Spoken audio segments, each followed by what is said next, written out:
So I guess we'll do the introduction now through this. Everyone, this is Joel from Left Productions², and welcome to our Final Fantasy VII we're going to do a Let's Play / walkthrough.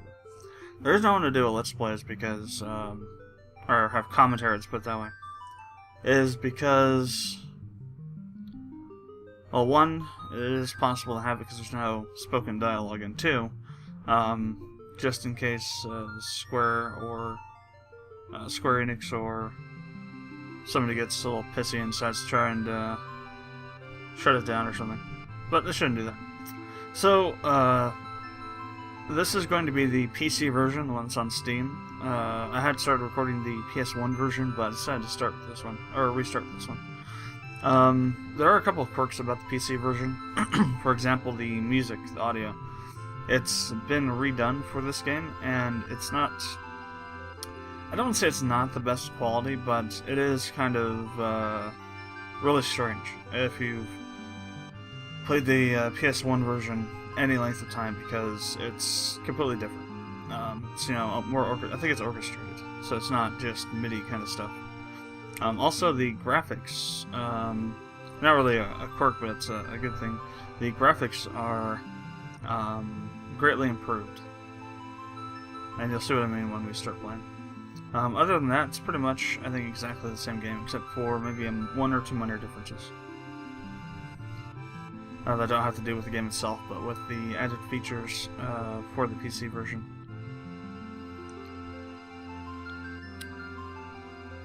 For example, like character booster, even though I have no clue what the hell that is. As a matter of fact, I didn't even know it existed until this morning when I was looking through the settings. So you have to turn on the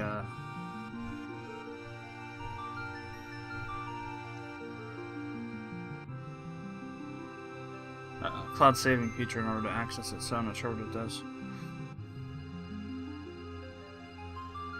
So the other reason I wanted to go through and do, you know, commentary on this is because I am very familiar with Final Fantasy VII. In fact, I've been studying it for a long time. Just seeing all the nuances and all the kind of subliminal, I don't say subliminal messaging, but all the kind of, you know, hidden meanings and whatnot, and stuff that goes on. All the stuff that people spend, you know, hours arguing over. That's the kind of stuff that I have researched and looked up and all that stuff. So we're gonna see, plus all the basic knowledge I have about the game as well. So for a walkthrough, it's gonna greatly benefit from having commentary for this game at least. I'm not sure if I'm gonna do a announcement trailer for this one or not, because there is no real trailer for it. But I may go and look for one online or something, you know, like an official release trailer or something, and use that. But there's no kind of intro that you can use to work with this.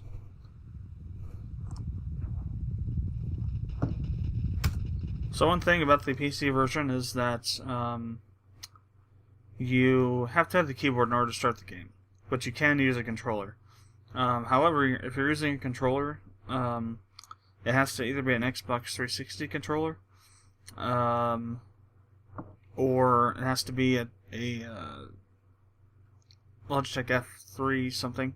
Or if you have a PS3 controller, you have to use Motion and Joy and set it to being a PS1 controller, because the game expects direct input over X input or whatever it is, and kind of limits the options you have for controllers. But you do need the keyboard still to start it. Quit. There we go.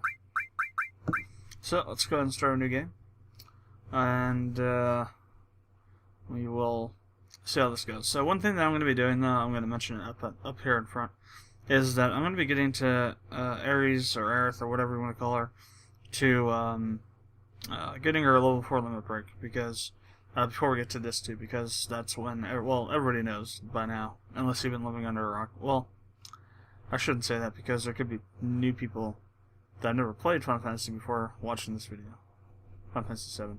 Well, let's just say I'm doing that because of some events that happen in the game later on that kind of that remove her from your control. So I'm going to be trying to get it up front on disc 1. I actually managed to get, on the previous recording I did for the game, managed to get everyone up to their level 3 limit breakers. So that's not actually too bad, to be honest, but it took a while. So I'm going to see if I can do that again. And there's also some other things I did, like getting beta, which took a hell of a long time, because I kept on getting killed.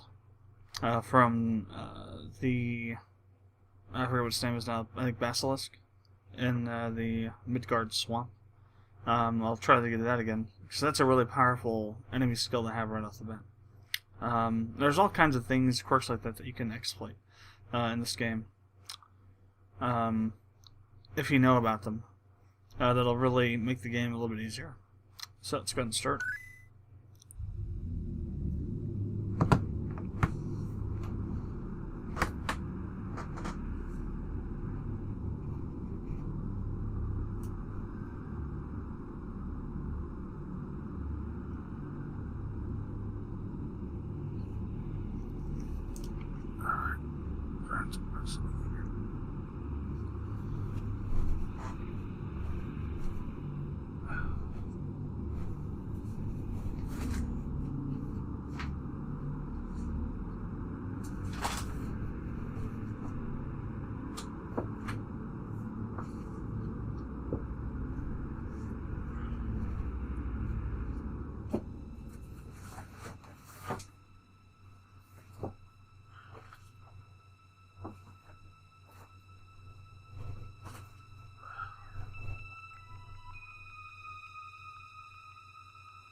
Alright, sorry about the little delay there.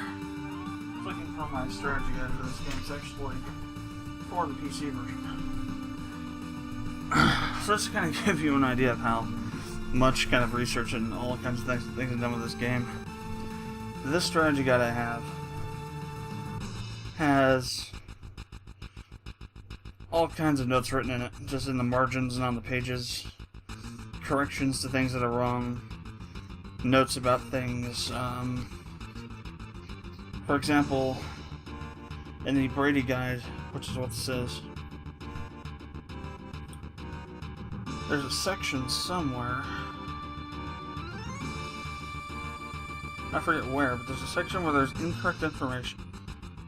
Actually, there's multiple sections where the information is not correct. Well, there's also some typos too, like for the Chocobo Prize table, they have Class A written as Class C, where Class C is supposed to be. There are some other places.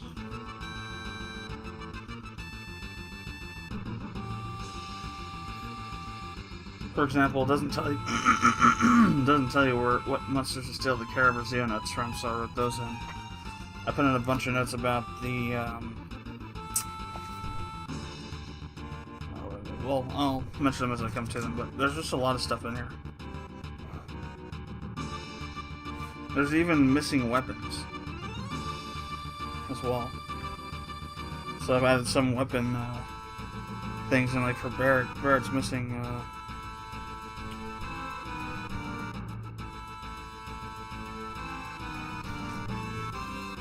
pile driver from his weapon listing, and also there's even incorrect information in here. Like, for example, according to this, the Wizard Staff for Ares is 3200. I guess it is 32. What's another better example then? Attack percent for Gatling gun in here is 97%. It's 99%. The attack hit, I think, ratio. There's just all kinds of little things that have changed in here because they need to be changed. For example, they say that you can get Cloud's ultimate weapon for 100 gil, and that the attack is 110, and that there's an 8% attack hit ratio, when in fact it's NA 100 and 110. And MGC, I think that's Materia growth, something, is 51. I also went through and wrote all those Materia growth stuff, because that's not even in here either. A bunch of information on final battle and whatnot.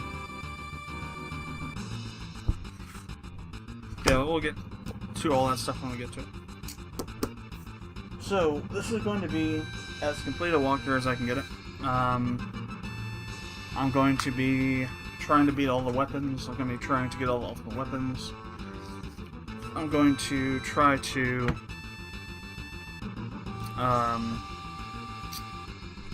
get all the materia, get everything mastered, all the master materia. So yeah, I'm going to try to get this thing just 100% complete. And also I'm going to try and get Lucky Sevens to show up. That's a little too loud. Now what Lucky Sevens is essentially what it is. It's when your character health is 7777. When that happens, your character enters like a berserk mode and will just attack, you know, a whole bunch of times. I managed to, at one point in time, get Vincent to have that just as his default HP. So I'm going to try to get that to happen again. And just a lot of stuff. There's a lot of hidden things in this game that you wouldn't know existed if you didn't look for them. So let's go ahead and allow Barrett to do his thing here. Also, as you're starting out, check this guy for a potion. And the guy down there, I think, also has something. We'll have to do a battle first, though. So here's what I was meaning by the better graphics, as you can see. Things aren't quite as blocky. They look a little more defined and polished. This is a really easy battle, just gotta kill them. But they usually die in one hit, so. Let's go and explain things. The time is what time it takes for you to attack. You got your name order of the character, attack, magic, and item. You have Ice and Bolt starting out with your HVMP. Enemies will attack you no matter what. This isn't a weight system, it's active. And this limit here, bar, that has the kind of pinkish thing, that's your limit breaker bar. The higher that goes, the as it fills up all the way, once it gets to totally filled, you'll be able to use the limit breaker. And you'll be able to progress your limit breaker by using it. Although the ultimate limit breakers you can only unlock, they can't be unlocked, or they can only be learned, you can't unlock them through usage. Yes, that potion.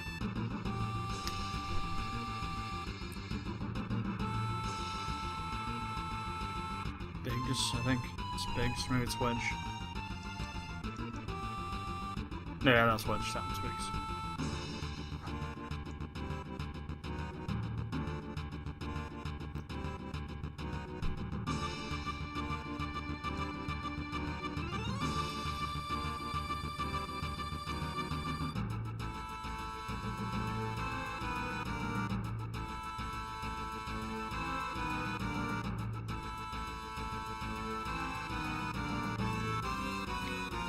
So, set up our name here.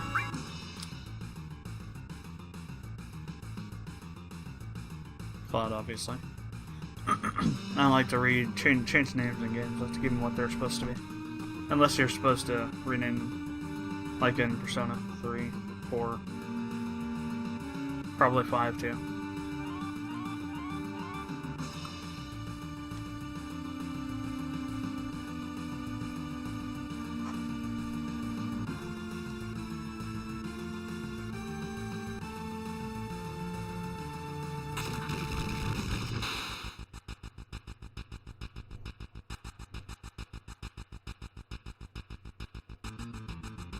I'm not sure if this version of the game is censored or not in terms of in terms of Barrett. Let's put it that way, because Barrett cusses a lot in this game.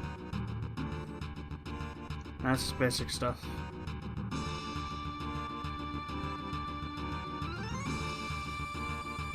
I think it's also a little bit better in terms of the blockiness in this mode as well. It's not quite as bad.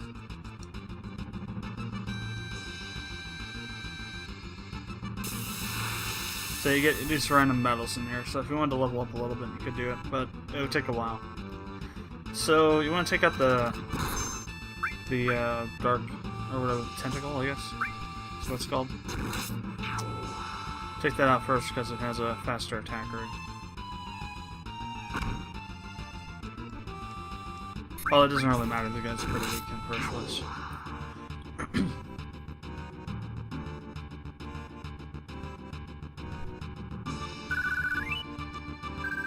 Yeah, as you can see, it's going to take a while to level up here. I'm going to do a few more battles though. Just have you see the limit break and whatnot starting out here. Plus, if you can get the limit break going early on, you can get you can unlock the next stage pretty early on here. So let's go ice on this one. Magic's all done through Materia, what happens is that every time you're in a battle with Materia equipped, it will gain AP, which will increase its level after a certain amount's been gained. And you can then take that Materia and put it onto any weapon and or armor, and it'll retain its its stats and whatnot. There's also Materia combinations that you can do that can unlock special things like there's a Materia combination you can use that will revive your entire party on the death of a particular character, or cast revive on the death of a particular character. There's also another one that you can use to chain Knights of the Round, which is the strongest Materia, summons Materia in the game.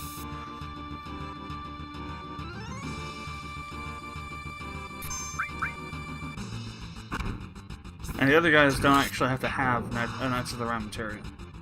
Also, another important thing is that when you master a Materia, it will duplicate itself. So, if you master, like for example, if you master Ifrit, it will create another Ifrit for you to use. I'm not sure if that also applies to the master Materia, but it does apply to all the others. Alright, let's see a few more battles here.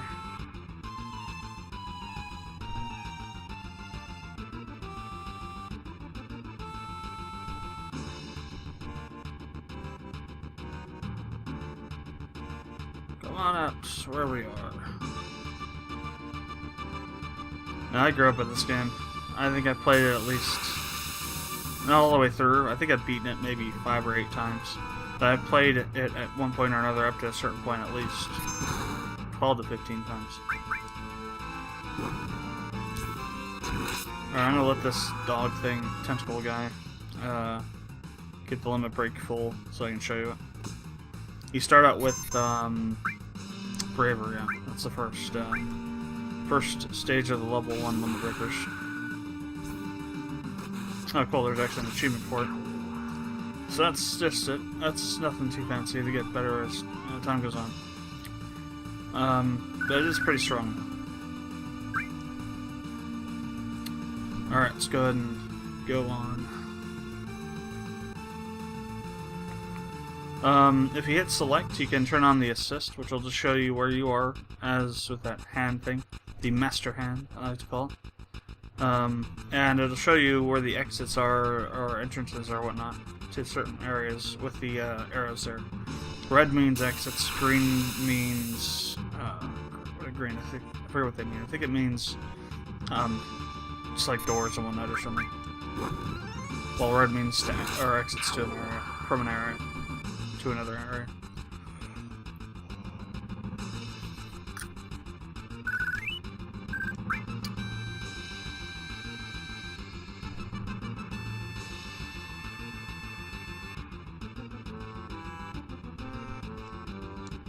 The first boss isn't too difficult, but you will, end up using your limit breakers.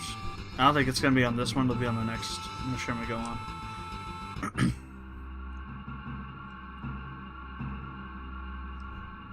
Or maybe it is this one.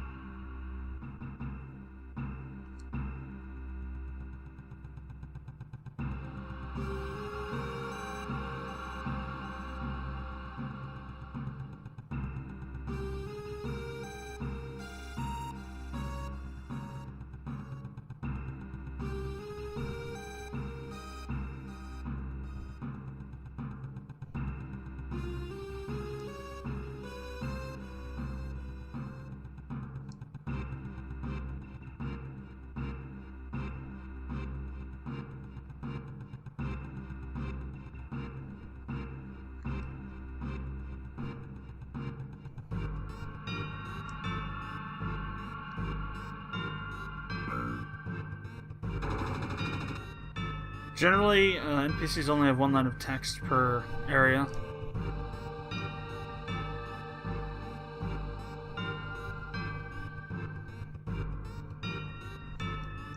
But generally, after, characters move around a little bit, there's usually some new dialogue they have.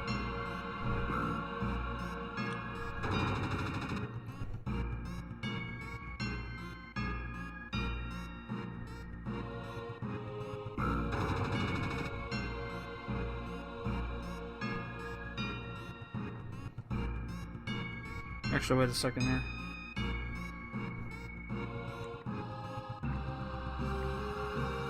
Yeah, I thought so. Okay,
I thought there was some... crap. Alright, I'll be right back. I'm gonna go grab my phone so I can look up the game facts. Because this Brady guide, while it does have a lot of information in it, it's not complete. There's stuff missing from it. So I'll grab my phone so I can get the game facts guide up. Alright, so this should be good. Alright, after all that waiting,